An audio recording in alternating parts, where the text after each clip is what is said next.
Olá, pessoal da terceira série. Vamos aí para mais uma aula de história, tá certo? Continuando, né, o conteúdo aí sobre as revoltas regenciais, tá certo?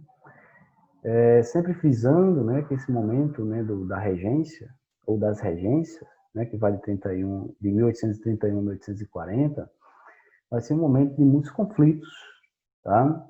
De mudanças entre liberais e conservadores, e por isso também vai ter muitos conflitos, né? Porque um vai sempre estar tentando ocupar o lugar do outro, né? Desse partido conservador e liberal. E aí essas revoltas elas vão acontecer, além disso, né? Por causa também, né, da descentralização política, do abandono, né, das províncias. O governo regencial vai abandonar as províncias e essas províncias, claro, vão se libertar de certa forma, vão querer separar do Brasil, tá certo? Vai ter a participação popular em algumas, vai ter muita repressão, tá certo? Desse governo regencial, tá certo? E, claro, elas não vão deixar de se, como posso dizer, né, de se rebelar, tá certo? E aí, claro, a gente já viu a Revolta dos Malês, já vimos a balaiada, a cabanagem, tá certo? E vão ser muito reprimidas, tá? Essas revoltas, tá certo? E aí hoje vamos ver aí a Sabinada, né? A Revolta da Sabinada, que vai acontecer na Bahia entre os anos de 1836 e 1838. Seu grande líder, tá? Vai ser um médico aí, o Francisco Sabino, tá? Por isso o nome, né, da revolta se chamar Sabinada, tá certo? Francisco Sabino tinha um folheto, acho que faltou aí duas letrinhas, tá? Ele tinha um folheto que se chamava aí o Novo Diário da Bahia. E a partir desse folheto, pessoal, ele ia lá colocando, né, suas ideias, ele ia colocando seu descontentamento, tá? Ele era aí da classe média, né, classe média liberal, era um republicano também, e ele ia colocando lá suas ideias, né, suas reivindicações, seu descontentamento e tudo mais, e as pessoas, né, iam vendo, as pessoas letradas, claro. E o que é que esses revoltosos, né, estavam descontentes? Quais os motivos? Tá? O Nordeste enfrentava aí uma grande crise, tá bom? Uma crise que era caracterizada pela crise do açúcar. A gente lembra muito bem, né, que essa crise ela já vem desde a ocupação dos holandeses no Nordeste, tá certo? Então, essa grave crise do açúcar, o abandono do governo regencial, tá? E uma outra coisa que vai ser determinante vai ser o alistamento forçado para a Guarda Nacional. Se pensarmos bem, se fizermos aí um mapeamento desse período, vai estar acontecendo outras revoltas, né, no Brasil, como por exemplo aí a Farroupilha, tá? E a Farroupilha ela vai, né, fazer com que esse governo regencial ele precisasse mais desse alistamento. Então, as pessoas aí vão alistar, as pessoas, o governo regencial vai alistar forçadamente, né, essas pessoas para a Guarda Nacional, tá? E outra coisa interessante que a maioria, né, a grande parte desses soldados da Guarda Nacional vinham da Bahia, tá? Então, claro, essa elite ela não vai concordar com isso, tá? A província da Bahia não vai concordar com isso, tá certo?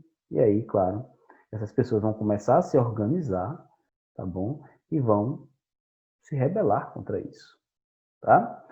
O médico Francisco Sabino, a partir do seu folheto, vai influenciar a população e vai instigar essa população, tá? Contra esse alistamento obrigatório, e aí essa revolta, né, esse folheto, ele vai se expandir, né, ele vai ganhar um status aí de revolta, né, esse descontentamento do Francisco Sabino, certo?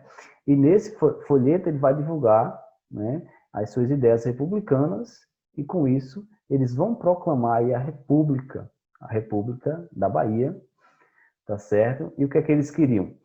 Essa revolta, né, essa república, ela vai durar apenas até a maioridade do Dom Pedro II.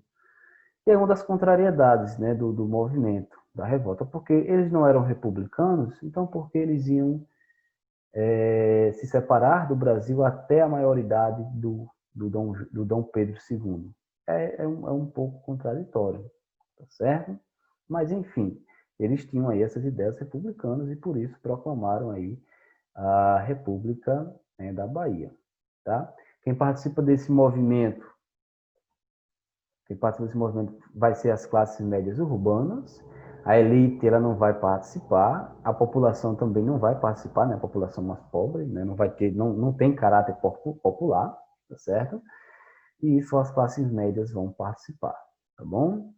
Os revoltórios vão implantar uma república de caráter transitório, aquilo que eu estava falando para vocês, ou seja, vai até a maioridade do Dom Pedro II, quando Dom Pedro II tomar posse, né, tiver a sua idade, né, para tomar posse do seu império, né, do seu governo, a República Baiana, né, o baiense, acabaria, né, voltando novamente para, né, seria incorporado novamente ao Brasil, né, ao governo brasileiro, ao território brasileiro. Só que, né, o governo regencial não vai deixar isso acontecer normalmente e vai reprimir violentamente, tá certo? Cercando Salvador por terra e por mar. Essa imagem aí, pessoal, né, da proclamação aí, né, da República da Bahia, da República Baiense, tá certo? Como eu falei, né, a repressão contra esses revoltosos ela vai ser muito forte, assim como as outras, né, como as outras revoltas. Claro, vai ter uma diferença aí, por exemplo, na cabanagem e acho que na balaiada também, principalmente na balaiada, né, vai ter aí uma repressão ainda mais forte, ou seja, uma punição ainda mais forte, certo? Como, por exemplo, lá muitos principalmente, acho que na balaiada, eles vão enforcar muitas pessoas, eles vão perseguir mesmo, tá? Eles vão aí matar muitas pessoas. E quando essa revolta ela envolve pessoas mais ricas ou pessoas que têm uma condição melhor, as punições ela não vão, vai ter punição, claro, tá?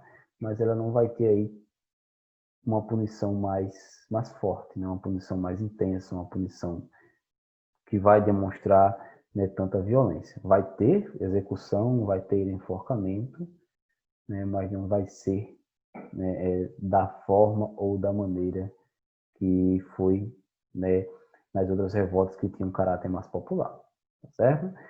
Então, os combates eles vão levar à morte de aproximadamente de 1.800 pessoas, né? Fica entre 1.800 e 2.000 pessoas, tá? O Francisco Sabino vai ser o grande líder, né? O grande líder desse movimento. Ele vai ser condenado ao desterro, tá vendo aí? Ele era um médico da classe média, tá? E ele não vai ser executado, ele vai, né, para uma outra região, não lembro se é o Mato Grosso, ele vai para trabalhos forçados e tudo mais, mas por algum tempo, ele não vai ficar lá por tanto tempo, tá? E só 3 pessoas vão ser executadas, né, para percebermos aí quando e eu quero que vocês entendam e não esqueçam dessa característica, né, dessas revoltas regenciais. Quando era de caráter mais popular, as punições eram maiores, né, enforcamento e, né, quando era uma classe média e a elite, né, as punições eram mais brandas, tá certo? Então, apenas 3 pessoas vão ser executadas e o grande líder, claro, vai ser aí condenado ao desterro, tá certo? Então, essa é a nossa aula de hoje, tá bom? Então, aprendam aí, revejam o vídeo novamente sobre essas características, né? Porque sempre cai no Enem, tá? sobre essas revoltas, sobre esse momento que vivia o Brasil, né, o período regencial, esse período transitório até a maioridade de Dom Pedro II, tá certo? Então, prestem bem atenção nisso tudo. Qualquer dúvida, claro, vocês vão falando, vão comentando aí, tá bom? Eu espero que vocês tenham entendido, que vocês tenham gostado, tá certo? Então, até a próxima aula, fiquem bem, tá certo? Até mais.